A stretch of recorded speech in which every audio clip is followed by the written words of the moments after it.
More GOP dirty tricks against Ron Paul's supporters. 17 Ron Paul delegates have been disqualified from representing the state of Massachusetts at the Republican National Convention in Tampa. The reason? Because they didn't sign an affidavit that under penalty of perjury would swear their support for Mitt Romney's nomination. Now, Ron Paul supporters are known for their rowdiness.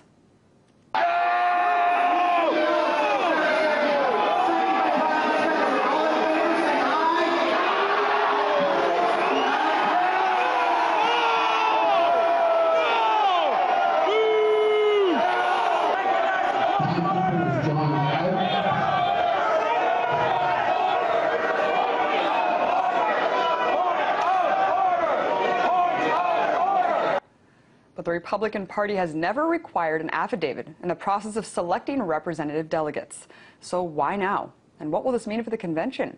To answer these questions and more, I'm joined now by Petersen, Director of Production for FreedomWorks.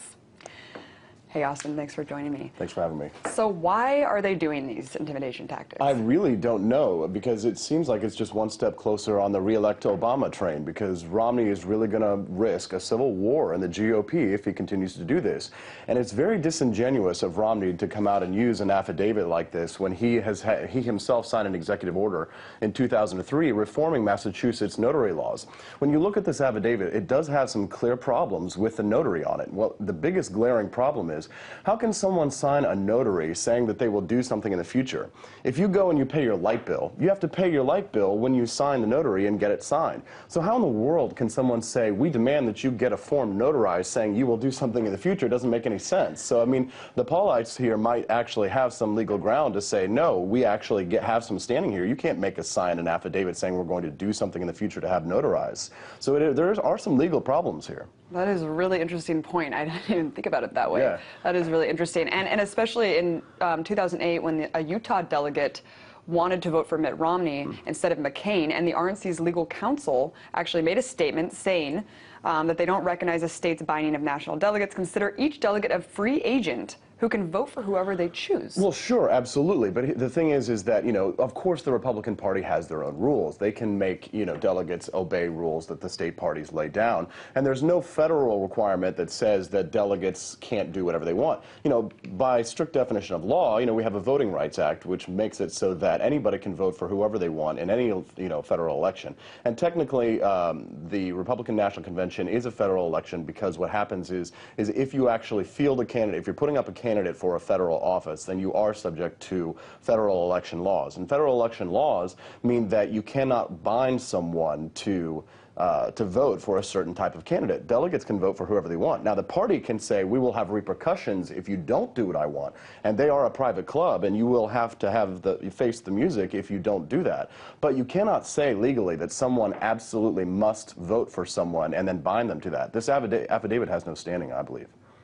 Do you think this is going to be a portion of this lawsuit that we see against the RNC for the intimidation and for the voting fraud and all these other allegations? Do you think we're going to see this now integrated, this affidavit? It could be, but I mean, all it could really do is just affirm the law as it stands already, which is just that it's basically that, you know, that the delegates really can vote for whoever they want. But I mean, like, let's talk about the politics of this right now. I mean, Mitt Romney is fighting not just the libertarian wing of the Republican Party here. It was the Tea Partiers that worked very hard to put these delegates in. It was the people that voted for these delegates. It wasn't, they weren't selected by, you know, the National Convention. They weren't selected by, excuse me, by the state parties. The leadership of the state parties need to they need to deal with the mandate of their people. When their people say, hey, we vote for these delegates, these are the people we want to send to the National Convention, they need to honor that, because there's two great stories out of this. There's this one young man, his name's Evan Kenney. He's an 18-year-old Ronald Reagan-style Republican, and he beat the GOP's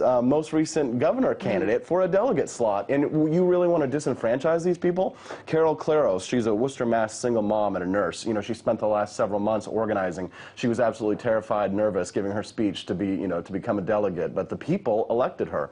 And it's very, very strange that Mitt Romney would do this, especially after Rand went and stuck his neck out, Senator Rand Paul went and stuck his neck out for Governor Romney to endorse him and say that, you know, that we would take these libertarians into the Republican Party.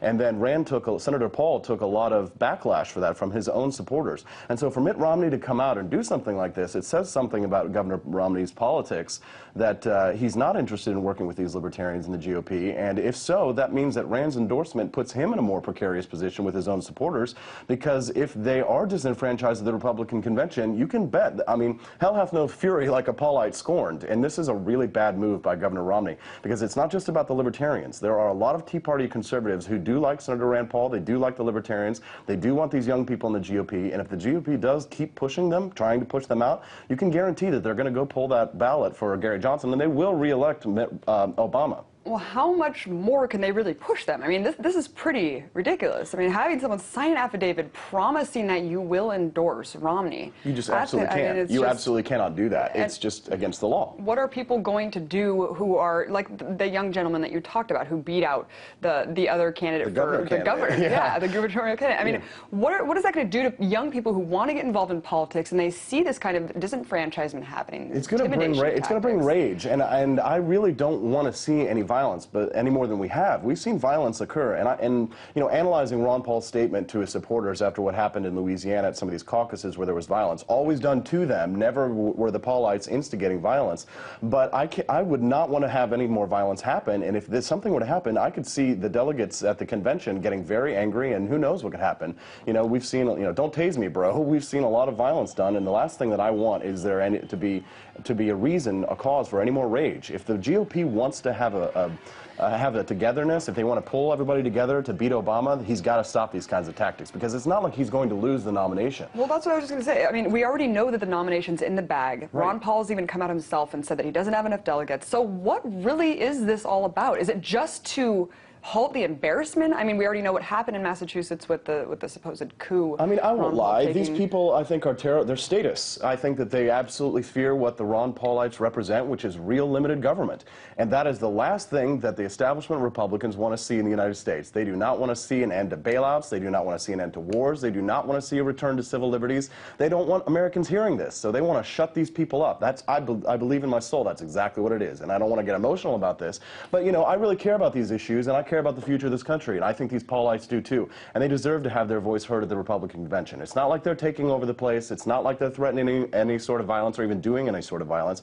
And Rand Paul has come out and stuck his neck out and endorsed Mitt Romney and said that these people should go along to get along, they should work within the GOP. And you think that was a good move? Well, I think it was a good move for Rand if he wants to stay a Republican in good standing and be able to bring legislation like an audit of the Fed to the floor. Doesn't mean that I like it or that I have to go along with it, and I'll choose to vote my conscience. An endorsement doesn't really mean anything other than to say, you know, he's a better candidate than Obama, which, you know, I technically think Governor Romney might be a better candidate than Obama. But to me, it's really two sides of the same coin. If Romney pulls things like this, I will be urging people to vote for the third party.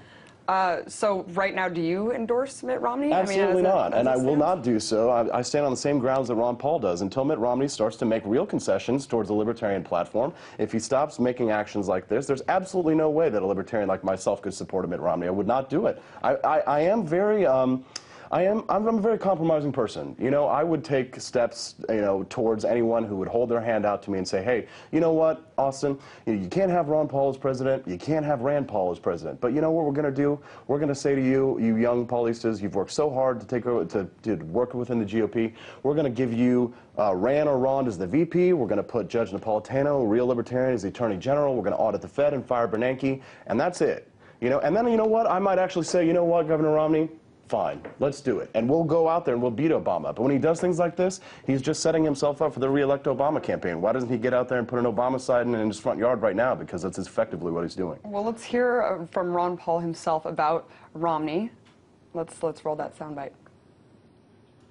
Your son, Senator Rand Paul, has endorsed Romney. I take it you're not yet ready yourself to endorse Romney, are you? No.